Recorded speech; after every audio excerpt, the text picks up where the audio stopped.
I wish there was a way to have this conversation without it sound like, I already put it out. I tried to start the day with this. I don't want the kid traded. I think he's a good player. I think Moses Moody is an interesting player.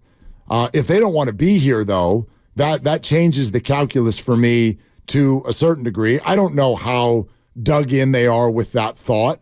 Deebo Samuel wanted to be traded once. Kind of. Now he dances every time that they go out on the field. So he carries the boombox. Yeah, like I don't know exactly what the end game is here. I understand there's a lot of money on the line for everybody, and everybody's playing the game. Steve Kerr is doing it too, by the way.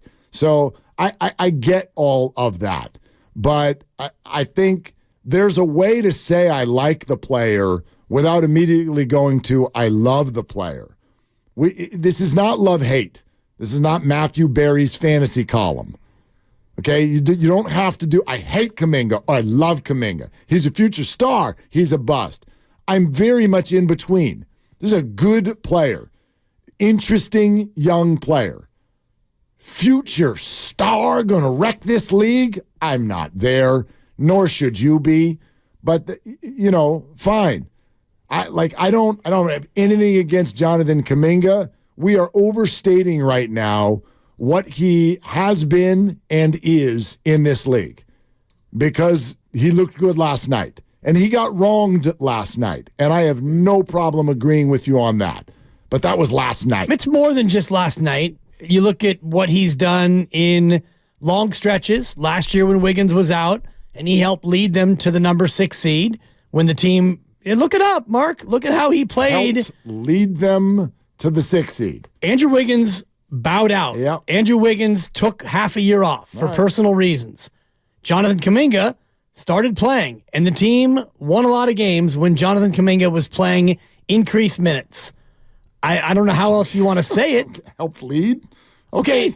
He played a role in them winning games. Does that feel better for you? It does. Okay. It does. I didn't use the S word because that triggers you. No, it doesn't trigger me. You asked me to not refer to him as a star, he's not. or a star in the making, or a future star, or a budding star, a star on the rise. I won't even say anything that has to do with star. Okay, good. Thank you. I appreciate it. He's not. He's not. And there's next to zero evidence that he can be an NBA 1. Like, how many NBA 1s are there? 15? Yeah, well, every team tries to have one. Yeah. Not every team has one. Well, and if he's not one, then what's everybody so up in arms about? Because he might be an NBA 2. Or he might be a 3. And he's 21 years old. Might be a 6. He might be. Yeah. He might be a star. But that's my point. Like, why are we getting so upset about might be? Do you know how many might be's we got? Popsmsky might be better than him. Popsmsky's good. Yeah, he might be better. Might be. So maybe that's the future. Well, you got Popsmsky. And you got Kuminga. Yeah, but if that's what we're talking about here, if we're talking about the post-Steph core that everyone is so worried about, how do I know that Jonathan Kuminga is even a key piece, let alone the dude? Because you're not winning anything without a dude, right? Right. Well, so by winning anything, only one team wins the title. Yeah, so what are you so worried about? Like, we're all on the same page that Jonathan should have played more last night. No one's worried about it. It sounds, of course people are worried about it. The worry is that the team doesn't see him the way that the fans see him. That's the worry. Okay. And the worry is that the head coach is not someone who is willing to give a young guy like Jonathan Kuminga, and this has nothing to do with the Poughkeepsie kid, Brandon Popsmsky, because Steve already has more faith in Popsmsky than he has in Kuminga. And it's because of the way Popsmsky plays. He does the little things, and he has more of a basketball IQ. He takes charges. He makes the smart play, and he's a good three-point shooter. You hear that, Drew Down? He's a good three-point shooter, and he knocked down a couple of big ones last night. He plays winning basketball already. Jonathan Kuminga is learning a lot of these things. But you can't learn that from the bench, which is where he spent the majority of the second half last night. Yeah. The bench. That point doesn't really do it for me. I don't disagree with it, but I don't care about learning when Steph Curry's here. I just don't. I'm sorry if that's offensive to people. It's not offensive. I don't care. Does that make the Warriors a bad player development team? Maybe. Okay, I'm fine with that right now. To me, it's not about Kuminga learning right now. It's about right now he's a good enough player to be involved in these high leverage moments. Yeah, I can see that. And I don't know if they can see that or if they believe that. Yeah, there's some discomfort with it for sure. Right. They look at it as if Wiggins and Kuminga can't play together, so you have to choose between the two. And more often than not, they default to Andrew Wiggins instead of Kuminga. And that is where I think a lot of fans have a problem. You know what I think we have forgotten? Do you know that the Warriors play in 2 hours? And do you know who's coming to town? Yes, I do. Jason Dumas actually spoke to him earlier today. Yeah. What'd he get? Just a lot of, I'm just trying to go out here and, and get better. I'm trying to not talk about this. Well, and Jason actually asked him, he said, Steve Kerr has said in the past that a former player, when he comes to play his old team, wants to kick their ass. Is that kind of your mindset? What is that? Well, I just want to go out there and play. We've had a real tough time this year, and we've had some adversity, and I'm just out here trying to play and improve my game and get better. He was really classy. Oh, James has never been anything but. James seems like a good dude. Yeah. And Jason also asked him about, you looking forward to being out there? And he said, yeah, I still talk to a lot of these guys, and I'm really looking forward to seeing them again. I bet. Yeah, Warriors and Pistons tonight at 7. Means the Warriors live, which is with Evan Giddings tonight, is starting right when we're done at 6 o'clock, and it's brought to you by Xfinity, the Xfinity 10G network made for streaming live sports. Tribute video? No. Because they're not sure if he's going to get in the game. When are they going to do it? Garbage time. Ladies and gentlemen, before you head to the car. It'd be amazing if they stopped the game. 122-84. Is there garbage Warriors time in a tonight? bounce back. Is there garbage time tonight? There better be. There better be. Why don't you text your guy double R's and see what they have planned? I'm not doing that. I'm not bothering him pregame with that. I'm going to harass him. Yo, Ritter, what you got planned for my guy? Hi, this is James Wiseman. That should be the tribute. Do a highlight video that's like 6 seconds long. We actually were talking, Lucas and Granny and I. I feel mean. While you were daisy dipping, I went in there, and I'm like, hey, guys, tribute video? And they both looked at each other and looked at me, and they're like, of what, his 2 dunks? And then we all had a big laugh, and then we kind of moved on. They're like everybody, please direct your attention to the video board. And you look up, it's like James. This is James Wiseman. He shoots it one time, and they're like, now back to the game. Yeah, there you go, James. The eye of the... And you couldn't even get through the chorus because it's already over. We're kidding, James. We love you, buddy. Come on. Terrible now. You do not. Bad people. You're listening to 95.7 The Game, KGMZ FM and HD1 San Francisco, always live on the free Odyssey app, Twitch, and YouTube, powered by First NorCal Credit Union. Okay. Oh, yeah. Oh, that's right. Hello. That's right. Oh, yes, I love that sound. I am feeling like it is time for a sparkling water because it is Friday at 5, and the 5 o'clock pop is brought to you by Farmers Brewing Company. Whatever time it is, wherever you are, join us as we get ready for the weekend. We're going to be sipping on the West Coast IPA tonight. It is delicious. Sun up till sundown. Go grab a 6-pack from Farmers Brewing at your nearest grocery store and enjoy the game with us and the beer here on 95.7 The Game. I got a few of these in the fridge. Ooh, yeah. I'm going to crack one at 7 o'clock tonight. Look at you. Okay, yeah. It's a big night for you. Yeah, I don't need to be up in the morning. Yeah, I don't need to be up. Oh, I'm up early. We got CYO, but not till like noon tomorrow. Yeah. I got CYO tomorrow. Well, you got a baby. First tip at 9 a.m. Oh, gosh. Yeah, I got 7-pack tomorrow. Only 7. Damn. 6-pack tonight, 7-pack tomorrow. It's usually how it goes. Look at you. First couple games can be a little fuzzy. I apologize in advance if you're out at St. Vincent's tomorrow. Ref, that's not a foul. You're like, you're right.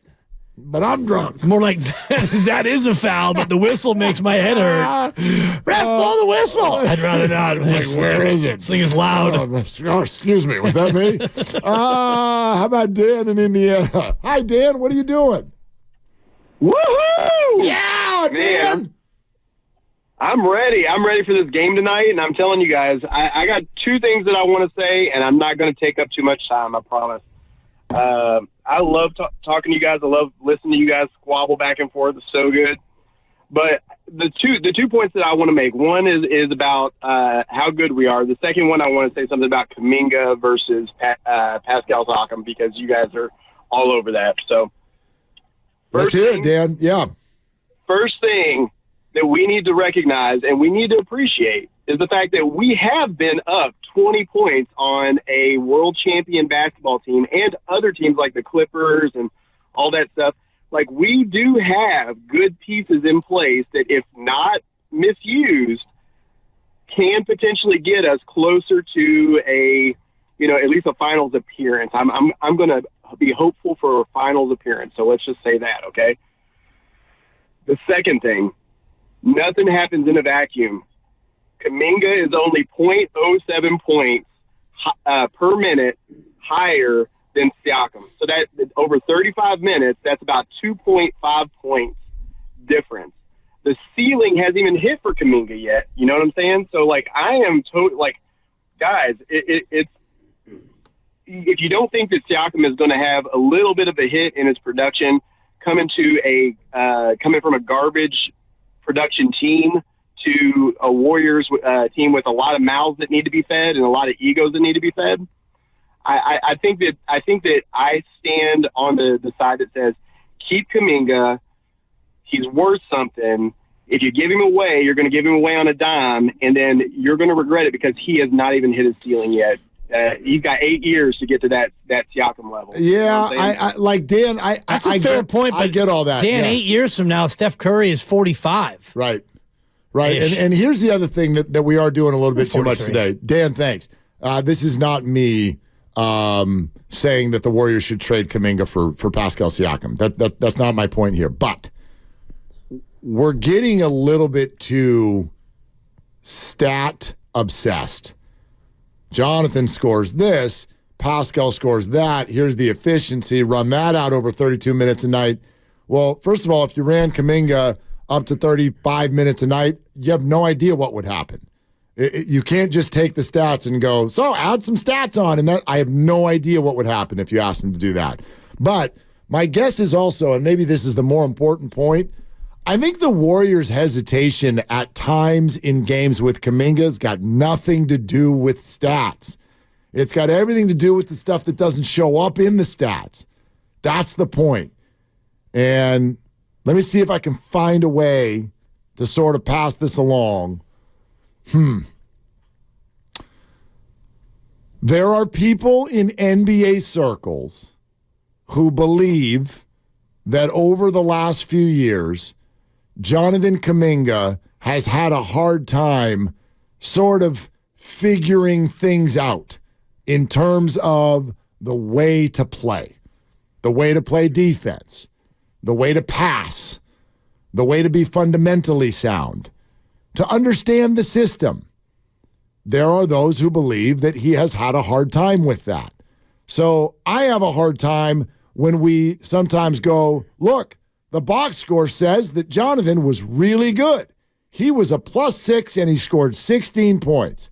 Okay, that's not usually what a coach is always going to look at.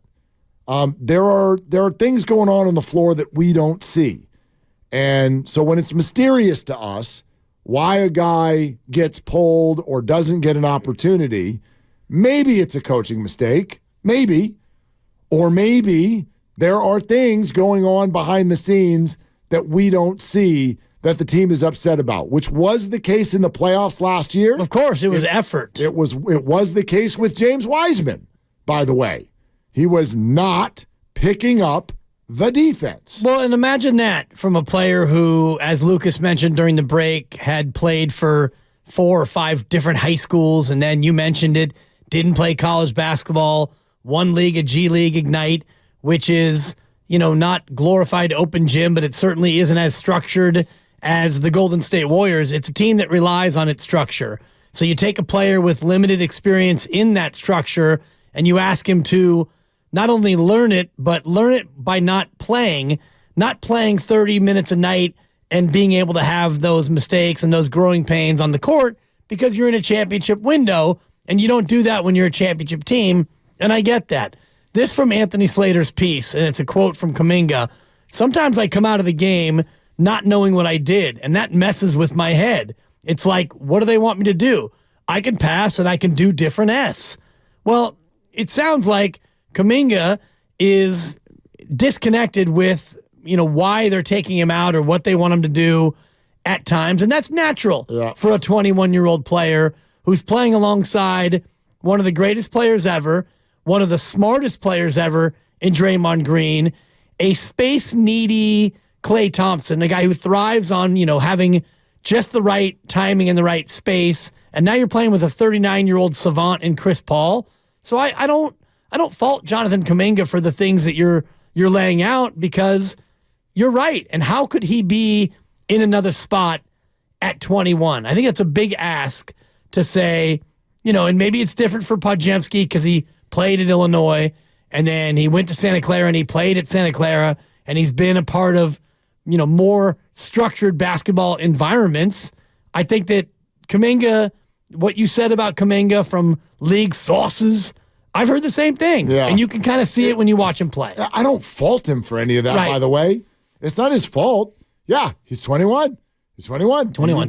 To detail that he did not go through a structured college basketball environment.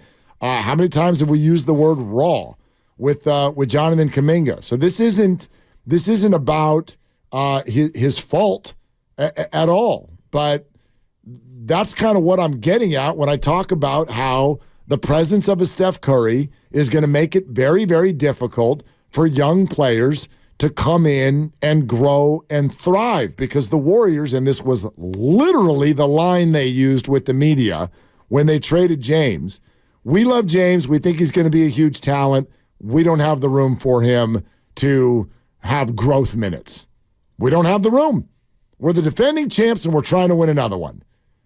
And that's usually the case. Now, you can think it's completely absurd that they think that they can win a title this year, and you might be right. But they do. So that's where they are. Right. And you know what else stood out to me when you just read that Kuminga quote? Just because you're coming out of the game doesn't mean you did something wrong. You have to come out of the game sometimes. Right. Everybody comes out of the game. And sometimes you get to actually go back in the game. That's the crazy night. That's the crazy night when they put you back in. Yeah. But no, I wonder about his mentals when he says something like that. Sometimes I come out and I didn't know what I did wrong. Well, maybe you didn't do anything wrong. Exactly. And if he's over there, huffing, puffing, and moping or thinking or whatever, that's not good. That was last year, and you're absolutely right about that. I'm not putting you back in either if you're over there moping because I took you out because it was just time to come out. Just get a breather, dude. Right. Last year, it was a totally different deal. Totally. And, I'm looking right now at the game log in the playoffs. 9 minutes and 45 against Sac in game 1, then 4 minutes, then 13, then 3. DNP, he played 4 minutes in game 6. He played 2.5 in game 7. DNP against the Lakers, 10 minutes, 9 minutes, DNP, 2 minutes, 4 minutes. So, if something's going to mess with your head, that would mess with your head, that sort of a run. But, heck, that's where he was, right? Yeah.